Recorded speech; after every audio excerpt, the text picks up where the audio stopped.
Hi, my name is Choi Jun Seo. I wanted to explain about Summer Olympics. First, the origins of the Olympic Games. The Olympics began in ancient Greece. The first written records of the ancient Olympic Games date to 776 BC, and the ancient Olympic Games were held every 4 years between August 6 and September 19 during a religious festival honoring Zeus. After 13 Olympiads, lots of sports were added at Olympic. Participation in the ancient Olympic Games was initially limited to free-born male citizens of Greece. There were no women's events. However, after Roman Empire conquered Greece in mid-2nd century BC, the games continued, but their standards and quality declined.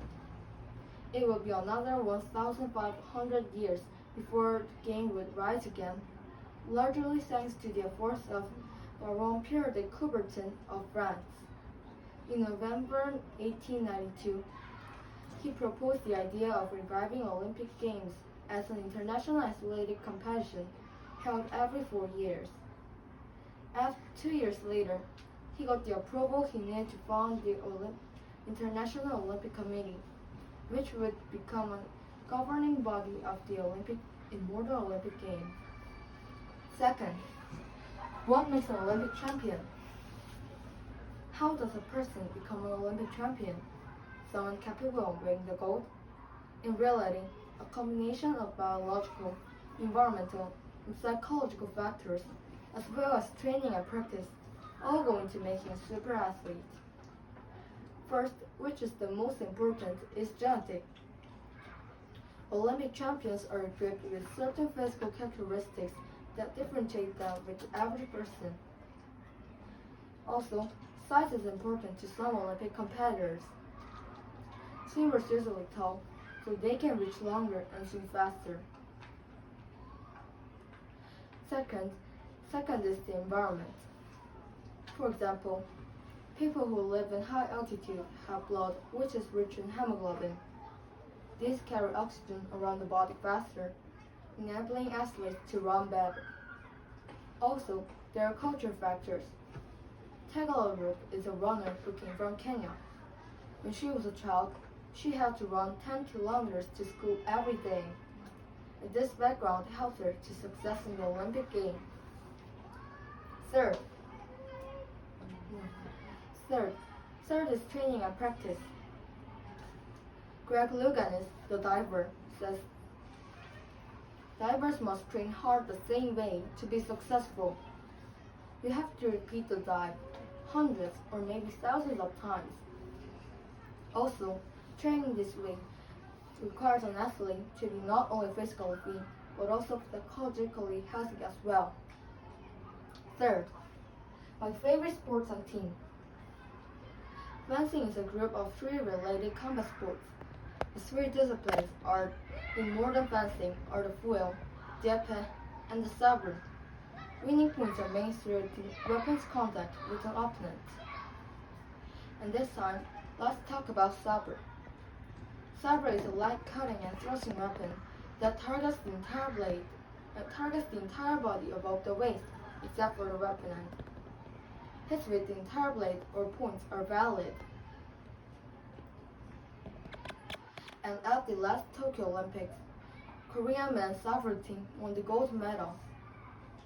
They are Ko Bong-gil, Kim Jong-han, Kim Jun-ho, and Oh Sang-ok. They said, "We have very hard training schedules. We basically sacrifice our freedom and put everything into the training. That's the reason we could make the gold." Even Kim Jong-han says, "I got married last year, but I couldn't really enjoy my first year of married life. We have to stay away for a while.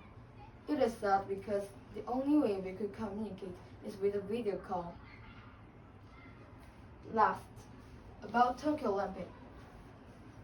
2020 Tokyo Olympic was postponed because of COVID-19 virus, so it was postponed by a year. Also, it was performed without crowds. Like these, there are many special things in 2020 Tokyo Olympic. So this time, let's talk about special things in Tokyo Olympics. First, Tokyo is the only city in Asia that will be hosting the Olympics twice. Previous one was way back to 1964 game. Second, it will be the first time humanoid robots to help the game play well. Third, cardboard beds was given to athletes. Usually wooden beds are given to the athletes, but this time they are provided with cardboard beds. Cardboard beds are used since it can be recycled when the games gets over. Finally, Olympic medals were made of recycled electronic devices. Japan is not the first country to make Olympic medals out of electronic devices, but it is the first time the citizens of a country donated their own electronic devices. As a result, 5,000 medals were made of about 80,000 tons of recycled electronics. Thank you for watching.